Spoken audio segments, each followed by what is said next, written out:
Bonjour à toutes et à tous, bienvenue à ce nouveau Good Morning Market du jeudi 3 février 2022. Alors la séance de mercredi a été marquée sur le marché des changes par une poursuite de la baisse du billet vert. Sur le marché boursier, la séance a été plutôt bonne au début. Pendant la plupart de la journée, l'événement clé, ça a été le rapport de l'ADP sur l'emploi qui s'est révélé très mauvais.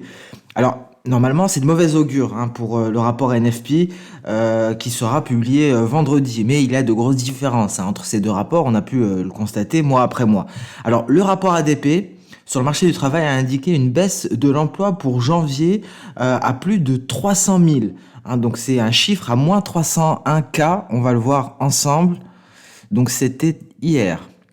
Vous voyez, ce rapport de l'ADP, on attendait 205 cas, on est ressorti à moins 301 000. Bon, alors c'est assez rare de voir ce genre de choses sur le marché du travail, même si effectivement la pandémie explique ce genre de situation, surtout au début de la pandémie.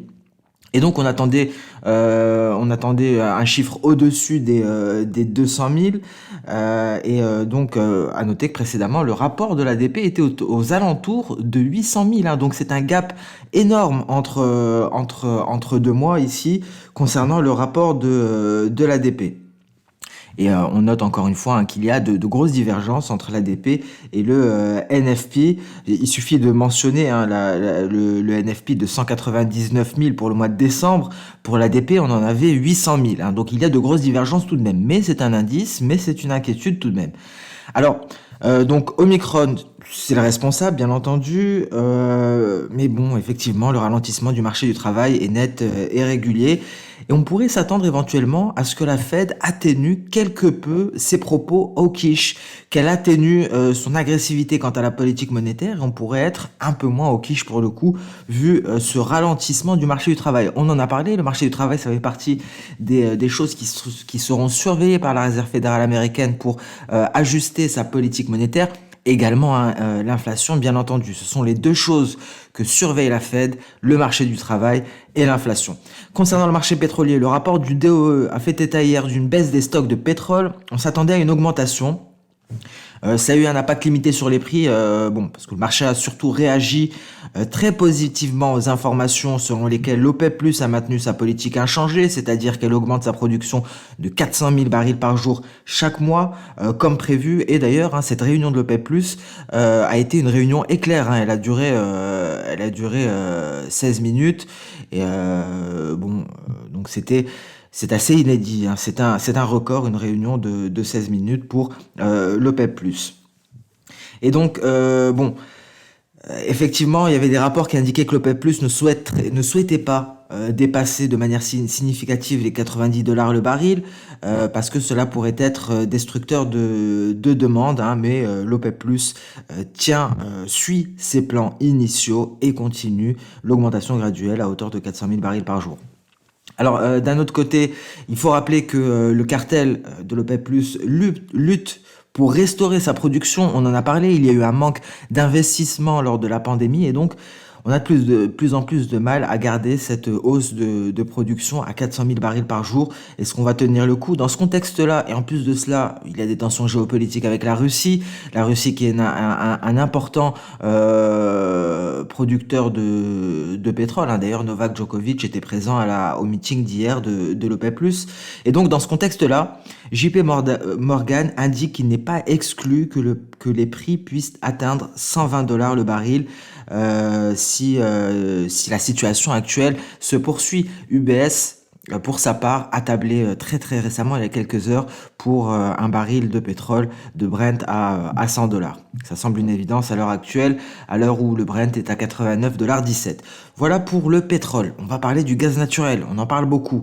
Donc, ce qu'il faut savoir pour le gaz naturel, il y a des facteurs fondamentaux de long terme qui sont haussiers et il y a des facteurs également de très court terme. Pour les facteurs fondamentaux de long terme, j'en ai parlé ici hier sur cette publication lorsque le gaz naturel gagnait 8% à 16h09. On a gagné beaucoup plus finalement, donc on a augmenté de près de 12% hier et il y a eu un autre catalyseur, en plus des catalyseurs de long terme que j'ai abordé dans cet article, notamment concernant une reprise des exportations de gaz naturel américain vers ses clients asiatiques. Il n'y avait plus ce genre d'échange depuis la guerre commerciale entre 2019 et 2020 et ça reprend. Le commerce du gaz naturel reprend entre les États-Unis et l'Asie, donc il y a une reprise de la demande asiatique de gaz naturel. Donc hausse de la demande et en plus de cela, la hausse a été alimentée par les dernières prévisions météorologiques qui annoncent une première moitié de février avec des températures très basses. Ça accentue les inquiétudes concernant la pénurie de produits énergétiques.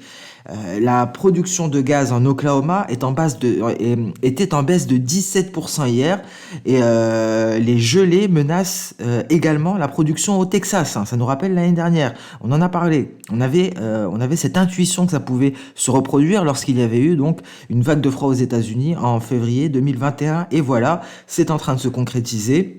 Et d'ailleurs, selon le Commodity Weather Group, le gel pourrait durer du 12 au 16 février. Alors, c'est une vague de froid qui pourrait réduire la production de gaz naturel, qui atteint des niveaux d'exportation records à l'heure actuelle. Il faut rappeler que l'année dernière, le gel a provoqué des dégâts sur les infrastructures, ce qui fait que dans certains endroits, certaines zones où le gaz est relativement abondant, ont rencontré des problèmes pour en disposer, alors qu'il était naturellement abondant. Donc l'an dernier, souvenez-vous, en 2021, le prix du gaz a augmenté d'environ 30% en janvier-février avant de corriger par la suite, grâce à la saisonnalité. Donc on est à l'aube de quelque chose, encore une fois. Bon, il y a déjà eu une belle hausse sur le gaz naturel, mais ce n'est pas prêt de se dissiper. On notera également, concernant les valeurs technologiques, des grands noms de la technologie ont publié leur rapport dans un contexte où les marchés sont dans l'attente de signes supplémentaires sur la rapidité avec laquelle les principales banques centrales vont resserrer leur politique monétaire. Et donc dans ce contexte-là, rapport de grosses valeurs technologiques et cette attente de politique monétaire, l'envolée des indices a pris fin à Wall Street, notamment après que Meta, je vous rappelle anciennement Facebook, société mère de Facebook, et Spotify, un service de streaming, ont chuté en fin de séance en raison de prévisions alarmantes. Et donc les indices ont perdu du terrain. Le Nasdaq, à forte connotation technologique, a perdu à ce moment-là environ 2%. Donc beaucoup de choses sur les marchés hier et pendant la nuit.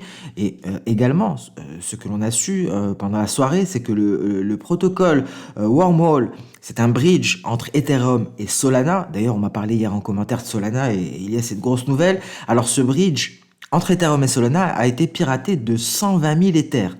Ça représente environ 320 millions de dollars. Et c'est le second plus grand hack de la finance décentralisée connu à ce jour. Donc concrètement, Wormhole est un protocole bridge qui permet aux actifs de se déplacer entre différents protocoles de blockchain. Et donc cette nouvelle, vous l'aurez compris, n'a pas favorisé les cours de l'Ether, qui étaient déjà sous pression. Les crypto-monnaies étaient déjà sous pression face à la baisse du Nasdaq. On le disait hier, les crypto-monnaies n'ont pas profité de la hausse du Nasdaq, ils n'ont pas rebondi avec les valeurs technologiques, mais on va le voir, les crypto-monnaies ont bien baissé avec les valeurs technologiques par contre, et ça c'est très mauvais signe. Alors on passe avant toute chose sur le compartiment des indices boursiers. Vous voyez l'indice russe à l'image de tous les indices qui se replie à nouveau. On a marqué un sommet de court terme. Alors je me répète, mais sachez que l'on attend une cassure des 1300 points pour envisager un repli beaucoup plus profond. CAC 40, ouverture en gap baissier aux alentours de la Tenkan sous les 7100 points à 7092 à l'heure actuelle. Le DAX également gap baissier, on réintègre le nuage et on avait abordé hier une chose. Cette lagging span qui s'attaquait à des obstacles, et il y en avait énormément sur son chemin car il aurait fallu, pour une hausse constante, traverser tous ces chandeliers japonais. Refus de la lagging span, attention en cas de validation ici, et on va avoir des chiffres. Aujourd'hui, le calendrier est très chargé, notamment les PMI des services pour le mois de janvier en Allemagne à 9h55. Et par la suite, on aura la décision sur les taux de la BOE, on aura également la décision sur les taux de la BCE, on aura les indices PMI des services pour le mois de janvier aux États-Unis, et j'en passe, commande de biens durables et les stocks de gaz naturel. Donc très très grosse séance d'un point de vue du calendrier économique. Le DAX en données H4 à présent. Vous voyez, on revient sur cette zone ici qui était résistance, et on se stabilise aux alentours des 15 546 points. Et comme je le disais hier, attention au trou d'air. Un trou d'air qui a bien agi sur le Nasdaq. Vous voyez le Nasdaq hein, qui refuse de franchir sa Kijun et repart à la baisse. On était sur le point d'effacer, de se sortir de cette zone de correction, parce que je vous rappelle qu'une correction est un repli de 10% depuis les récents sommets, donc environ aux alentours de la Kijun. On n'arrive pas à en sortir. On reste en territoire de correction et là ça commence à faire peur parce qu'effectivement on pourrait dessiner une projection de Soda ici. On va pas le faire maintenant, on va attendre un éventuel repli supplémentaire, mais vous voyez, ça fait une vague extrêmement large qui pourrait aboutir à des niveaux très bas, aux alentours des 13 000 points pour le Nasdaq. Et voilà, le trou d'air sur le Nasdaq, on avait eu deux visions. La vision présente, c'est les cours, et la vision passée, c'est la lagging span. Sur la vision présente, on avait noté ce trou d'air, justement, et le trou d'air a joué son rôle, il a attiré les cours, et il y a encore une petite marge de manœuvre, hein, on pourrait aller chercher les 14 676, et concernant le passé, on a parlé de la lagging span qui rencontrait le nuage.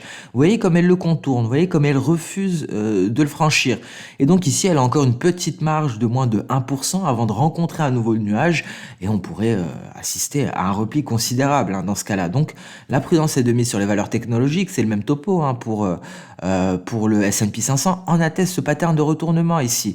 Vous voyez, ça indique concrètement un retournement de court terme. Et donc, si on casse la Kijun pour le S&P 500, c'est parti pour un nouveau creux de court terme. Ici, le trou d'air a également plus ou moins fonctionné.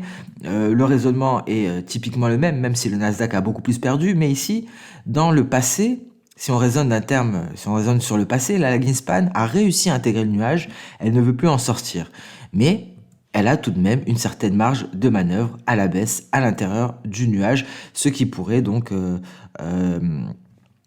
amplifier les baisses. Le Dow Jones s'en sort très très bien, hein, parce que ce sont les valeurs technologiques qui souffrent. Hein. Vous voyez, ici on a même une validation du signal d'achat et on pourrait aller chercher les 30... on pourrait aller chercher ici les 35 800 points, pardon. On avait abordé Netflix qui efface une partie de la baisse. Visiblement, c'était un retour à l'objectif théorique de l'épaule tête épaule. Donc, ça, c'était une petite parenthèse. On a parlé du coton, on avait dit qu'il pouvait y avoir un repli de court terme. Effectivement, il y a eu un repli sur le coton donc il y avait cette divergence baissière qui nous l'indiquait. On peut s'attendre encore à un approfondissement de la baisse et on attend un rallye de long terme hein, sur le coton. On en a parlé hier dans le détail. On passe sans plus tarder sur les crypto-monnaies. Alors, on a parlé de ce graphique mensuel avec un Bitcoin qui teste en mensuel l'oblique haussière. Alors, je vais l'ajuster. Voilà, l'oblique haussière qui relie les différents creux, et ce depuis 2011, hein, donc c'était il y a très longtemps. On n'a pas cassé. Une cassure de cette oblique en mensuel serait un gros signal baissier. On avait parlé en journalier de cet obstacle, l'oblique baissière. Alors avant, pardon, c'était une oblique haussière, j'ai dit oblique baissière, et ici c'est une oblique baissière qui relie les différents sommets. Vous voyez comme ça a fait office de résistance. Et on s'est replié à son contact, on est repassé en dessous des 37 000 $ pour le moment. Donc, d'un point de vue technique, c'est baissier et ça reste baissier. D'un point de vue H4, ici on a la Kijun journalière sur le graphique H4. Vous voyez comme elle a fait office de résistance. Elle s'est mise en palier, les cours n'ont pas réussi à la franchir. Bon, il faudrait tout de même une sortie de nuage. Le nuage est relativement épais à ce niveau-là. Et le rapport NFP de demain sera capital, parce que si le rapport du NFP est faible, donc la Réserve fédérale américaine sera beaucoup moins hawkish, et ça engendrera une hausse des valeurs technologiques et donc une hausse des crypto-monnaies et du Bitcoin. Alors très rapidement, je reviens en données journalières. On va ajouter encore ici le Nasdaq. Vous voyez, ce que je disais hier, c'est que effectivement, le Bitcoin s'est replié avec le Nasdaq, mais le Bitcoin n'a pas réussi à rebondir avec le Nasdaq. Par contre, quand le Nasdaq chute, le Bitcoin suit. Et donc, encore une fois, je le répète, c'est une mauvaise chose pour les crypto-monnaies, parce qu'on n'est peut-être pas encore dans le creux de la vague. Ether. Alors Ether également, on a parlé de ce croisement, ce signal baissier ici, hein, ce dead cross. On a également une Kijun qui fait office de résistance. On avait eu une belle hausse hein, depuis la divergence haussière. On vient en donner H4, vous voyez, on est dans un biseau ascendant à connotation baissière, on pourrait en sortir par le bas. Pour le moment, la Kijun tient bon. Hier, on était dans cet étau entre SSB et Kijun journalière. On passe en H1 pour affiner. Vous voyez, on rebondit vraiment, on est au bord du gouffre ici. Et on a une projection de soda qui se dessine à ce niveau-là. Si on sort du nuage par le bas, c'est direction les 2535 $ pour l'Ether. Et je vous rappelle qu'il y a eu ce piratage en plus de cela qui vient amplifier la pression sur l'Ether. Il faut noter que les investisseurs chinois ne sont pas là pour le moment parce que c'est le nouvel an lunaire et leur retour pourrait changer la donne. Donc en ce début de séance européenne, Ether tente un rebond. Alors est-ce que ça va être un rebond de chat mort pour repartir de plus belle à la baisse, ou est-ce que c'est un réel rebond? En tout cas, prudence, si on parvient réellement à casser ce niveau, notre point B, ce que l'on appelle habituellement point B, ce sont les 2634 $. Si ça casse les 2634 $, on peut s'attendre à un Ether à 2535. Et là, ça valide la projection de Soda, V, et en plus de cela, c'est un signal technique. C'est une cassure de la borne inférieure du biseau ascendant qui est à connotation baissière. Donc prudence ici. Il y a également cette résistance à ce niveau-là. Ça pourrait faire office de résistance. Cette moyenne mobile exponentielle à 50 périodes, c'est ce qui a mis fin à la tentative de rebond. Ici, très exactement, ce qui nous a permis de marquer un point C. On a A ici, B ici, C. Et maintenant, on attend D si on casse 2634 $. Voilà pour le compartiment des crypto-monnaies. On passe à présent sur le compartiment des matières premières. Alors, sur les matières premières, alors le gold, on s'est rapproché encore une fois des 1814 $ l'once. On revient aux alentours du seuil psychologique à 1800 $. Si on le casse, c'est rebelote. On part en direction de la Kijun ici, non loin des 1790, 1795. Pas grand-chose sur le gold, sauf que je suis assez pessimiste au vu de ce nuage relativement épais qui pourrait être un réel obstacle et donc entraîner une baisse du gold. Le gold qui tente de se reprendre dans un tout petit canal haussier et bon, ça pourrait être remis en question très prochainement. Le silver est sous son nuage en journalier, il n'arrive pas à l'intégrer, vous voyez ces mèches ici, il y a des vendeurs qui se manifestent à ce niveau-là.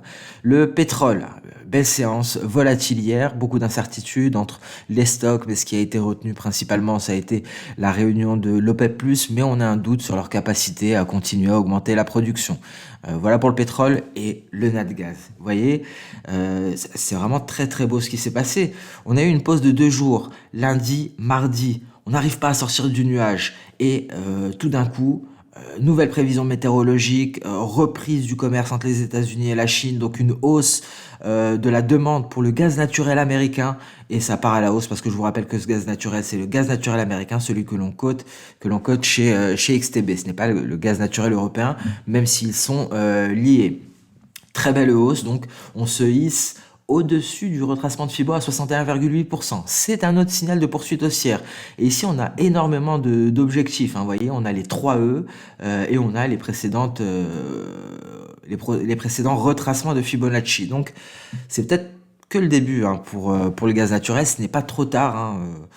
Même si effectivement il y a eu une belle hausse depuis ce creux, il y a eu tout de même une hausse de 50%, et ça pourrait se poursuivre en tout cas jusqu'à 6,250. Le café, alors le café pourrait reprendre sa hausse, c'est pour ça que je vous en parle. Et on va encore parler météo, comme pour le gaz naturel. Beaucoup de matières premières dépendent de la météo, vous l'aurez compris, principalement les matières premières agricoles.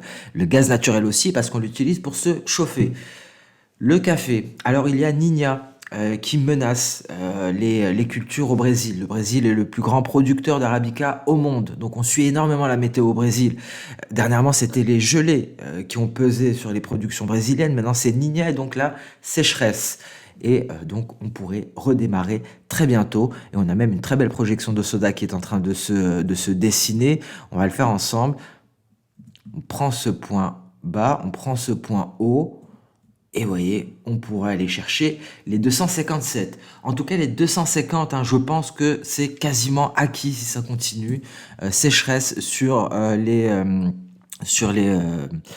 sur les plantations au Brésil. Alors malheureusement, c'est vraiment pas de chance pour les producteurs de café brésiliens. Il y a eu un enchaînement d'aléas climatiques et ce sera de plus en plus le cas sur les matières premières agricoles. C'est pour ça effectivement que il faut suivre de plus en plus le climat et suivre ces aléas climatiques qui donc nous permettent de prendre des bonnes décisions d'investissement sur les matières premières agricoles. Donc voilà pour le café qui pourrait redémarrer très bientôt pour aller chercher au minimum les 250. Forex. Alors biais vert, petite reprise ici haussière, on essaye de longer le nuage, on a cassé ce niveau, on a une belle marge haussière tout de même. L'ADP donnera le dernier mot. Dans ce contexte-là, l'euro-dollar invalide l'intégration de son nuage, on est à 1,1289. Ça va bouger sur l'euro-dollar aujourd'hui avec la BCE. GBP-USD également qui est en train de rendre un petit peu quelques gains après s'être confronté à ce point V ici qui fait office de résistance, les 1,35. 82. Voilà pour ce Good Morning Market. Merci à toutes et à tous pour votre fidélité, pour votre temps. Je vous souhaite une excellente journée, une très bonne séance de trading. On se donne rendez-vous dès demain pour la dernière séance de la semaine, une séance qui sera marquée par le rapport mensuel du NFP. Excellente journée et à demain. Au revoir.